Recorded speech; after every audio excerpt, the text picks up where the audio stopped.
India Legal presents Courts Roundup.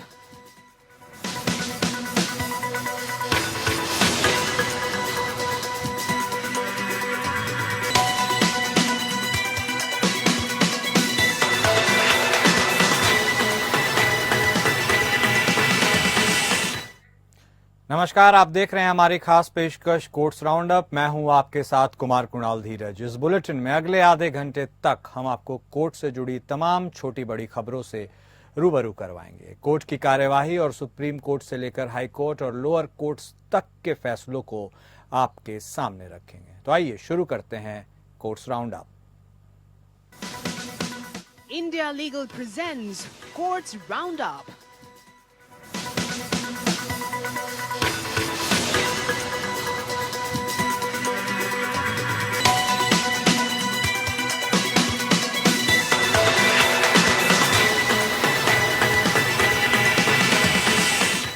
Supreme court collegium ने अलग अलग हाई कोर्ट के चीफ जस्टिस पद के लिए जुलाई में की गई अपनी सिफारिशों पर पुनर्विचार किया है। केंद्र सरकार ने कॉलेजियम को कुछ नामों को लेकर संवेदनशील जानकारियां दी थी, जिसके बाद उसने नामों पर न सिर्फ पुनर्विचार किया बल्कि 3 बड़े बदलाव भी किए हैं। खबर है कि सरकार की तरफ से मिली संवेदनशील जानकारियों में मेरिट पाने के बाद मंगलवार को कॉलेजियम ने अपनी पहले की सिफारिशों पर पुनर्विचार किया। सुप्रीम कोर्ट कॉलेजियम ने 11 जुलाई को 7 हाई कोर्ट के चीफ जस्टिस की नियुक्ति के लिए केंद्र सरकार को सिफारिश भेजी थी। अब उसने 3 पर बदलाव किया है। सीजेआई डीवाई चंद्रचूड़ की अगुवाई और जस्टिस संजीव खन्ना और जस्टिस बीआर गवई की सदस्यता वाली कॉलेजियम ने मंगलवार को नामों पर फिर से विचार किया। कॉलेजियम ने पहले जस्टिस सुरेश कुमार कैत, जो Jammu Kashmir and Ladakh high court, justice GS Sandhawalia को मध्य प्रदेश हाई कोर्ट और जस्टिस ताशी अरबस्तान को मेघालय हाई कोर्ट के चीफ जस्टिस बनाने की सिफारिश की थी। अब जस्टिस राबस्तान का नाम Jammu Kashmir and Ladakh high court के चीफ जस्टिस के लिए भेजा गया है। यही उनका पेरेंट हाई कोर्ट भी है। इसी तरह जस्टिस कैत का नाम मध्य प्रदेश हाई कोर्ट के चीफ जस्टिस और जस्टिस संधवालिया का नाम हिमाचल प्रदेश हाई कोर्ट के चीफ जस्टिस के लिए भेजा है। अब कॉलेजियम ने जस्टिस इंद्र प्रसन्न मुखर्जी को मेघालय हाई कोर्ट का चीफ जस्टिस बनाने की सिफारिश की है। जस्टिस मुखर्जी अभी कलकत्ता हाई कोर्ट में जज हैं। जस्टिस रबस्तान को अब उनके गृह राज्य जम्मू कश्मीर और लद्दाख हाई कोर्ट का चीफ जस्टिस बनाया जाएगा। उनके रिटायरमेंट में अब 1 साल से भी कम समय बचा है। कॉलेजियम ने जस्टिस कैत को जम्मू कश्मीर और लद्दाख हाई कोर्ट का चीफ जस्टिस बनाने के अपने फैसले को पलट दिया है। उनकी नियुक्ति अब मध्य प्रदेश हाई कोर्ट के चीफ जस्टिस के तौर पर की गई है। जस्टिस कैत दलित समुदाय से आते हैं। जस्टिस संधवालिया अब मध्य प्रदेश की जगह हिमाचल प्रदेश हाई कोर्ट के चीफ जस्टिस होंगे। वह जस्टिस राजीव अशोकधर की जगह लेंगे, जो 18 अक्टूबर को रिटायर हो रहे हैं। 11 जुलाई को कॉलेजियम ने जस्टिस शक्धर को हिमाचल प्रदेश हाई कोर्ट का चीफ जस्टिस बनाने की सिफारिश की थी। इस तरह जस्टिस शक्धर का कार्यकाल 1 महीने से भी कम का होगा। कॉलेजियम ने अपने बयान में कहा है कि 11 जुलाई को की गई बाकी सिफारिशें यथावत रहेंगी। इनमें जस्टिस मनमोहन को Delhi high court, justice Shakdhar को Himachal Pradesh high court, justice Nitin M Jamdar को केरल हाई कोर्ट और जस्टिस के.आर. श्रीराम को मद्रास हाई कोर्ट का चीफ जस्टिस बनाने की सिफारिशें शामिल हैं। पिछले हफ्ते अटॉर्नी जनरल आर वेंकटरमणी ने चीफ जस्टिस डी.वाई. चंद्रचूड़ की अध्यक्षता वाली बेंच को बताया था कि सरकार के पास कुछ गंभीर और संवेदनशील जानकारियां हैं। इन जानकारियों के चलते 7 हाई कोर्ट के चीफ जस्टिस की नियुक्ति में देरी हुई है। अटॉर्नी जनरल ने कहा था कि यह जानकारी बेहद संवेदनशील है, इसलिए वह इसे सीलबंद लिफाफे में चीफ जस्टिस को सौंपेंगे।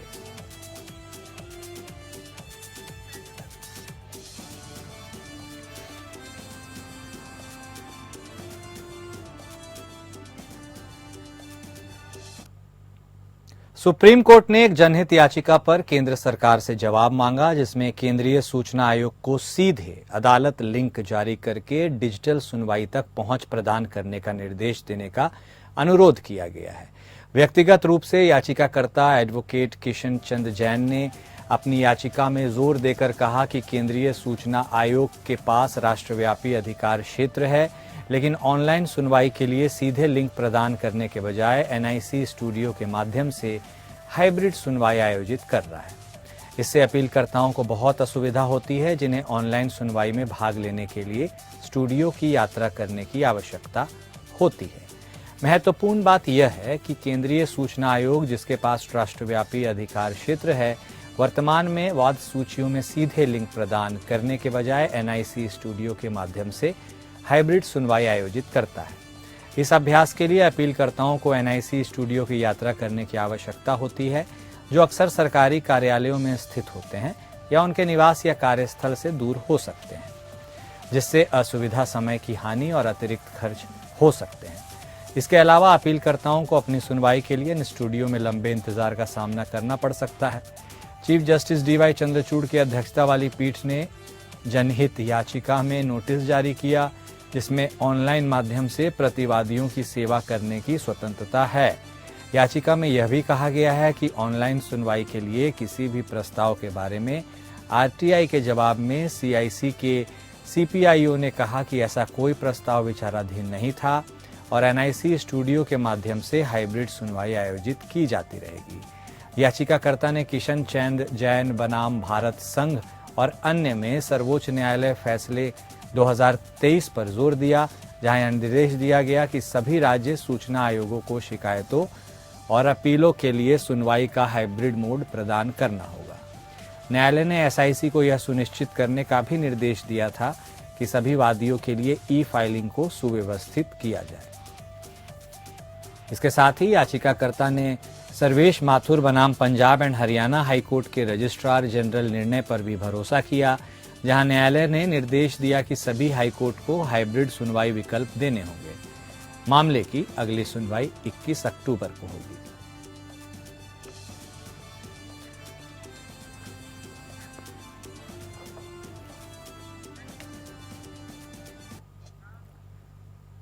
सुप्रीम कोर्ट ने कहा है कि अगर कोई सरकारी विभाग राष्ट्रीय हरित अधिकरण के आदेश का पालन करने में विफल रहता है, तो विभागाध्यक्ष को राष्ट्रीय हरित अधिकरण अधिनियम 2010 की धारा 28 के अनुसार ऐसी विफलता के लिए उत्तरदायी माना जाएगा। जस्टिस अभय ओक, जस्टिस एहसानुद्दीन अमानुल्लाह और जस्टिस ऑगस्टीन जॉर्ज मसीह की पीठ ने एनजीटी का आदेश खारिज किया, जिसमें गुजरात के कच्छ के रण में जंगली गधा अभयारण्य में अनाधिकृत गतिविधियों को रोकने के लिए एनजीटी के निर्देश का पालन न करने का आरोप लगाने वाले निष्पादन आवेदन से 15 सरकारी अधिकारियों को हटा दिया गया। एनजीटी ने 23 सितंबर 2020 को भारत संघ के खिलाफ मूल आवेदन में आदेश पारित किया, जिसमें अभयारण्य में अतिक्रमण और नमक की कटाई और मछली पकड़ने जैसे अवैध गतिविधियों का आरोप लगाया गया। एनजीटी ने संबंधित अधिकारियों को यह सुनिश्चित करने का निर्देश दिया कि वन्यजीव अभयारण्य में कोई अवैध अतिक्रमण न हो और राष्ट्रीय वन्यजीव बोर्ड और वन एवं पर्यावरण विभाग की सहमति के बिना अभयारण्य क्षेत्र से कोई भी पट्टा देने से परहेज करें। न्यायाधिकरण ने यह भी आदेश दिया कि अभयारण्य के 10 किलोमीटर के दायरे में या अनुमत गतिविधियों के लिए कानून द्वारा निर्धारित मापदंडों से परे किसी भी गतिविधि की अनुमति नहीं दी जाएगी। 2023 में अपीलकर्ता ने निष्पादन आवेदन दायर किया, जिसमें आरोप लगाया गया कि अधिकारी एनजीटी के 2020 के आदेश का पालन करने में विफल रहे हैं। अपीलकर्ता ने दावा किया कि 15 सरकारी अधिकारी एनजीटी के 2020 के आदेश का पालन करने में विफल रहे हैं और उनके खिलाफ कार्रवाई की मांग की है। एनजीटी एक्ट की धारा 26 में एनजीटी के आदेशों का पालन न करने वाले व्यक्तियों या कंपनियों पर कारावास और अथवा जुर्माना जैसे दंड का प्रावधान है। अधिनियम की धारा 28 विशेष रूप से सरकारी विभागों द्वारा किए गए अपराधों से संबंधित है, जिसमें कहा गया यदि कोई विभाग एनजीटी के आदेशों का पालन करने में विफल रहता है तो विभागाध्यक्ष को दोषी माना जाएगा और अभियोजन के लिए उत्तरदायी माना जाएगा। एनजीटी ने अपीलकर्ताओं को अपने आवेदन से 15 सरकारी अधिकारियों के नाम हटाने का निर्देश दिया, क्योंकि मूल आवेदन में उनकी व्यक्तिगत क्षमता में उनका नाम प्रतिवादी के रूप में नहीं था, जिसमें 2020 का आदेश पारित किया गया।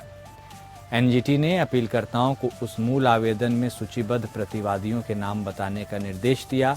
इस निर्णय से व्यथित होकर अपीलकर्ताओं ने सुप्रीम कोर्ट का दरवाजा खटखटाया। सुप्रीम कोर्ट ने कहा कि एनजीटी नोटिस जारी करने के चरण में हस्तक्षेप नहीं कर सकता। न्यायालय ने कहा कि नोटिस प्राप्त करने के बाद अधिकारी सभी अनुमेय बचाव कर सकते थे, जिसमें यह भी शामिल था कि क्या वे एनजीटी के 2020 के आदेश का पालन करने के लिए जिम्मेदार थे। वाराणसी कोर्ट ने समाजवादी पार्टी प्रमुख अखिलेश यादव और एआईएमआईएम प्रमुख असदुद्दीन ओवैसी के खिलाफ 2022 में वाराणसी में ज्ञानवापी मस्जिद परिसर के अंदर कथित तौर पर पाए गए शिवलिंग के बारे में उनकी कथित विवादास्पद टिप्पणियों को लेकर आपराधिक मामला दर्ज करने की मांग वाली आपराधिक पुनर्विचार याचिका खारिज की। एडिशनल जिला एवं सेशन जज वाराणसी विनोद कुमार ने एडवोकेट हरिशंकर पांडे द्वारा दायर पुनर्विचार याचिका खारिज की।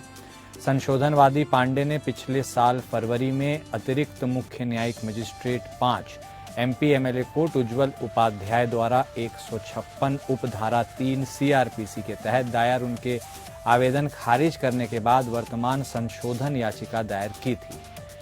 एडवोकेट हरिशंकर पांडे ने अपनी संशोधन याचिका में ज्ञानवापी मस्जिद परिसर के अंदर पाए गए ढांचे के बारे में विवादास्पद टिप्पणी करके धार्मिक घृणा भड़काने के आरोप में यादव और ओवैसी के खिलाफ एफआईआर दर्ज करने की मांग की थी। उनका कहना है कि सपा प्रमुख और अखिलेश यादव और ओवैसी, उनके भाई और कई अन्य लोग शिवलिंग के खिलाफ आपत्तिजनक टिप्पणी कर रहे थे, जिसके परिणाम स्वरूप हिंदुओं की भावनाओं को ठेस पहुंची। हालांकि एडीजे की अदालत ने यादव और ओवैसी के खिलाफ अभद्र भाषा का कोई मामला नहीं पाते हुए संशोधन याचिका खारिज की।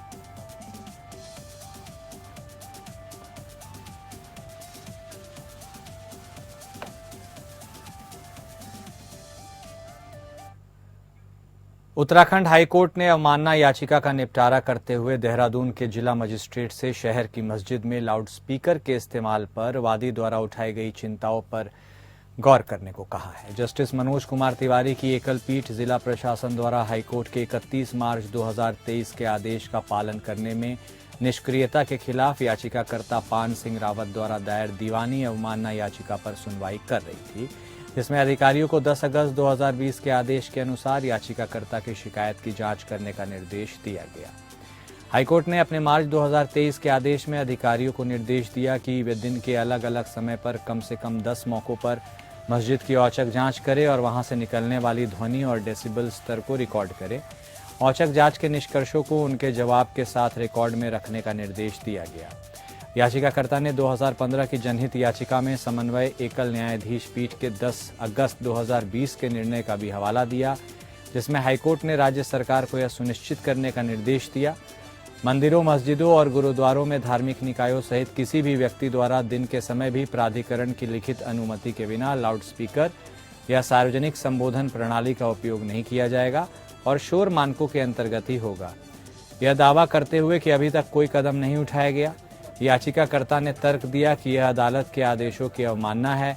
मामले की सुनवाई के बाद हाईकोर्ट ने 9 सितंबर को अपने आदेश में कहा, इस मामले में आगे बढ़ने से पहले यह न्यायालय सोचता है कि यदि याचिकाकर्ता को जिला मजिस्ट्रेट के पास जाने की अनुमति दी जाती है तो न्याय की प्राप्ति होगी, जो कानून के अनुसार मामले को देखेंगे।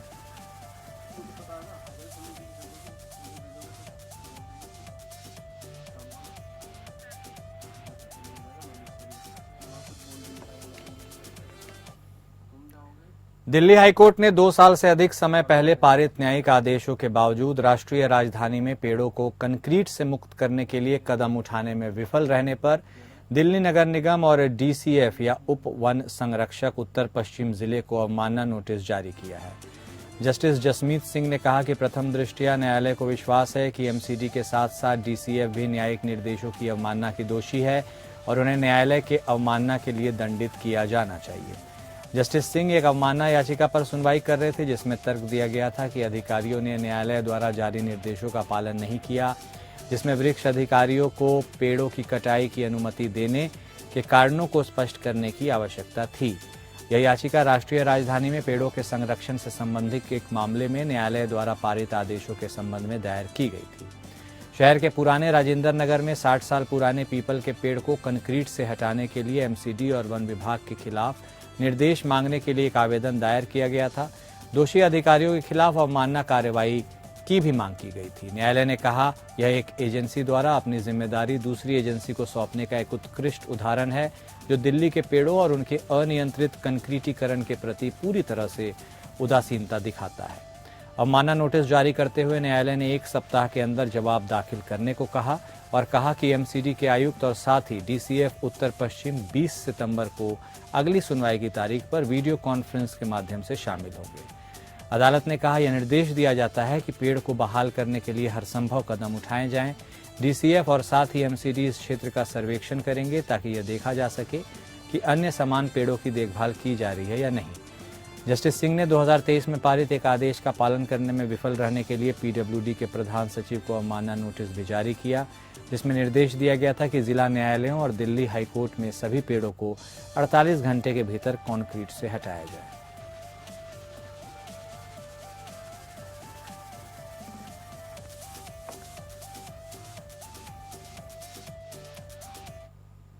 गुवाहाटी हाईकोर्ट ने नागांव में एक 14 वर्षीय लड़की के सामूहिक बलात्कार के मुख्य आरोपी की हिरासत में मौत पर याचिका पर असम सरकार और पुलिस अधिकारियों को नोटिस जारी किया, जो कथित तौर पर पुलिस हिरासत से भागने की कोशिश करते समय एक तालाब में डूब गया था।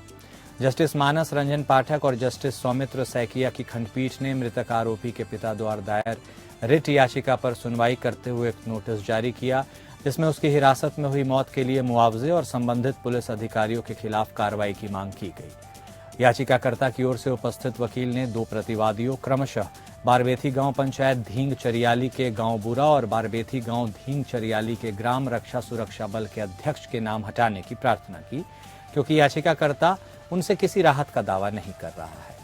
न्यायालय ने इसे स्वीकार किया और याचिका के कारण शीर्षक से उपर्युक्त प्रतिवादियों के नाम हटा दिए।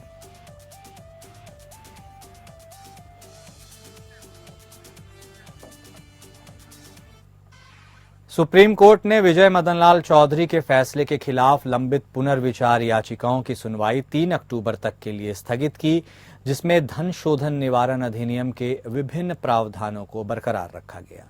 इस संदर्भ में पीएमएलए के खिलाफ समीक्षा याचिकाओं के मौजूदा बैच में क्या मुद्दे शामिल हैं, ये इंडिया लीगल वेब रिपोर्टर से समझते हैं।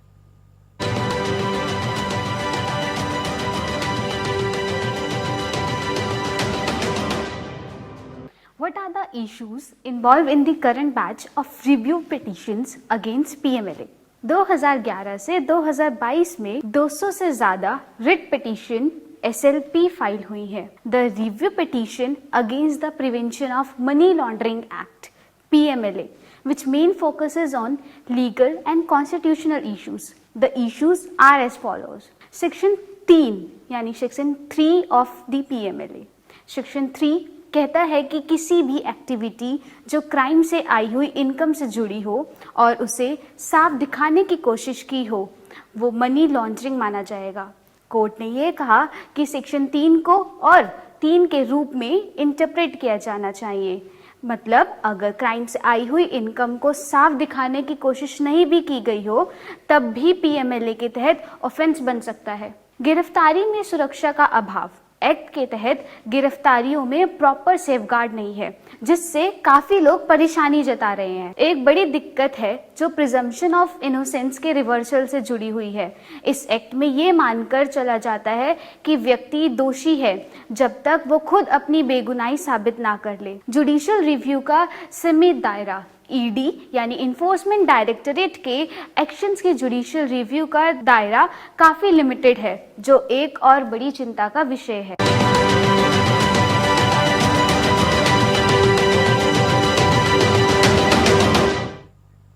और कोर्ट्स राउंड अप में अभी के लिए इतना ही। नमस्कार। India Legal presents Courts Roundup.